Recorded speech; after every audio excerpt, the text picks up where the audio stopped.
You're at a dinner party. Across the table sits someone who just sold their company, or published a book, or seems to have their life together in ways you don't. And suddenly, you notice something strange happening inside you. You start performing. Your laugh gets a little louder, your stories get slightly exaggerated, you name drop that one impressive thing you did 3 years ago. And underneath it all, there's this exhausting sensation that you're not being yourself, that you're putting on a show, playing a character, trying desperately to measure up. Later that night, alone in your car or lying in bed, you feel it. That hollow, uncomfortable feeling, like you were fake, like you were wearing a mask. And the worst part, you have no idea why you did it. If this sounds familiar, you're not alone. And what's happening isn't what you think it is. Let's start with what's actually going on in these moments. When you meet someone you perceive as more successful than you, your brain makes an instant calculation. It's measuring social hierarchy, assessing threat, determining where you stand. This happens automatically, below conscious awareness, and it's deeply wired into us as social creatures. But here's what matters. Your brain doesn't just compare accomplishments.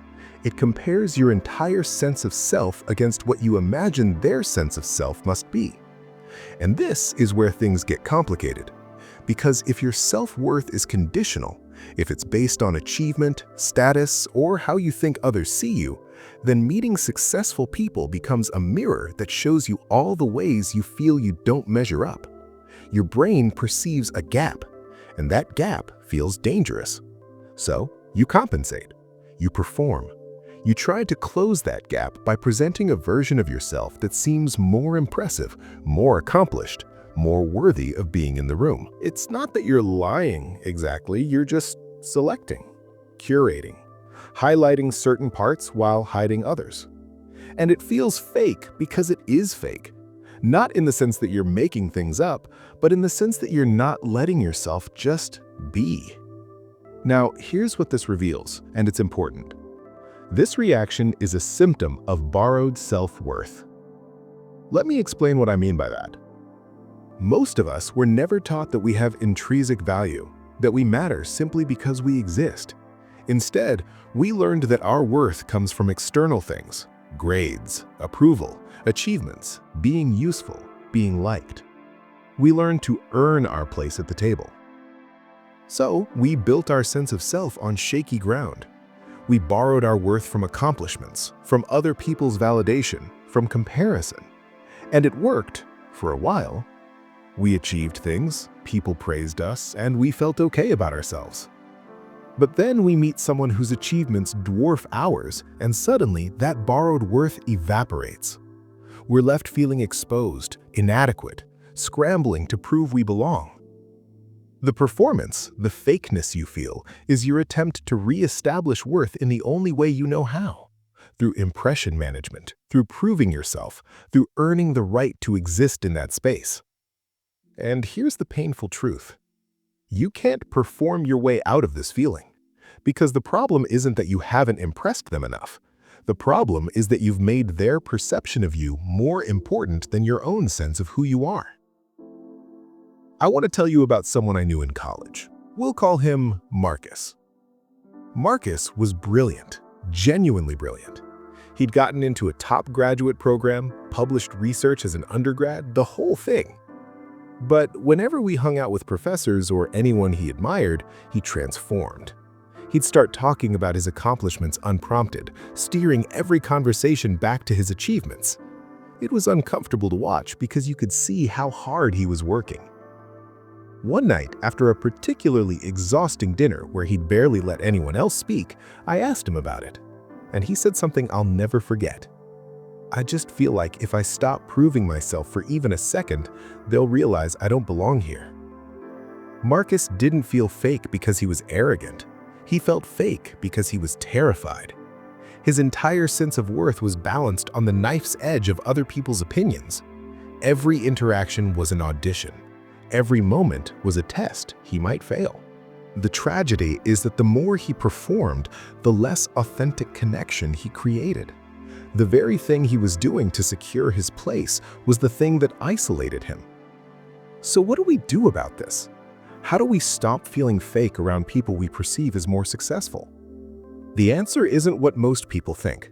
It's not about becoming more accomplished so you feel like you deserve to be in the room. That's just feeding the same broken system.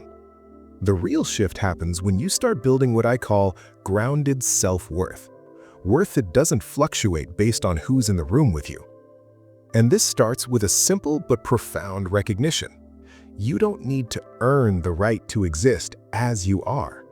Not the curated version, not the impressive version, just you as you actually are in this moment, with all your uncertainties and works in progress and things you haven't figured out yet. This doesn't mean you stop growing or striving. It means you stop making your worth conditional on those things. Here's what this looks like practically. The next time you're around someone successful and you feel that urge to perform rising up, try this. Notice it. Just notice that your brain is trying to close a perceived gap. Notice the discomfort without immediately trying to fix it. And then make a different choice. Instead of name-dropping or exaggerating, try being honest. Not performatively humble, that's just another kind of performance. Just honest. If you don't know something, say you don't know. If you're struggling with something, you can acknowledge it. If their success makes you feel intimidated, you don't have to pretend it doesn't. This feels terrifying at first because you've built your entire social strategy around impression management. But here's what happens. You stop performing and start connecting because vulnerability, real vulnerability, creates connection in a way that performance never can. There's something else important here. When you feel fake around successful people, you're often operating from an assumption that isn't true, that they have it all figured out, that they're confident all the way through, that they never doubt themselves. But success doesn't erase insecurity. It often amplifies it. The person across from you who seems so put together might be running the exact same script you are, just with different details. They might be performing too, trying to live up to the image others have of them, terrified of being exposed as not having it all figured out. Everyone is more uncertain than they appear. Everyone is improvising more than you think. The difference is that some people have learned to be okay with that uncertainty, to let it be there without needing to hide it. And that's the real marker of maturity. Not having all the answers, but being comfortable enough in your own skin that you don't need to pretend you do. So, here's what this all comes down to. Feeling fake around successful people isn't a character flaw. It's not proof that you're inadequate or that you don't belong. It's a signal, a very clear signal, that you've been measuring your worth by the wrong metric. It's your psyche telling you the way you've been trying to secure your sense of self isn't working. It's time to find a different foundation. And that different foundation is this. You are enough right now, not because of what you've accomplished or who finds you impressive, but because your worth isn't up for debate. It never was. This isn't something you have to earn, it's something you have to remember. The irony is that when you stop trying to prove yourself, when you stop performing, when you let yourself just be, that's when you become genuinely interesting. That's when real connection becomes possible. That's when you stop feeling fake. Not because you've become more impressive, but because you've stopped trying to be. The next time you're in a room with someone whose success intimidates you, try this experiment. Let yourself be unimpressive. Not in a self-deprecating way, but in a genuine way. Be the person who asks questions instead of having all the answers. Be the person who admits uncertainty. Be the person who exists without apology, even without achievement to point to. You might be surprised at what happens, because the people worth knowing, the ones who've done their own work on this, they're not looking for you to impress them. They're looking for you to be real. And you might find that the space between you and them, that gap that seemed so enormous, was never really there at all. It was just the distance between who you are and who you thought you needed to be. That distance closes the moment you stop performing.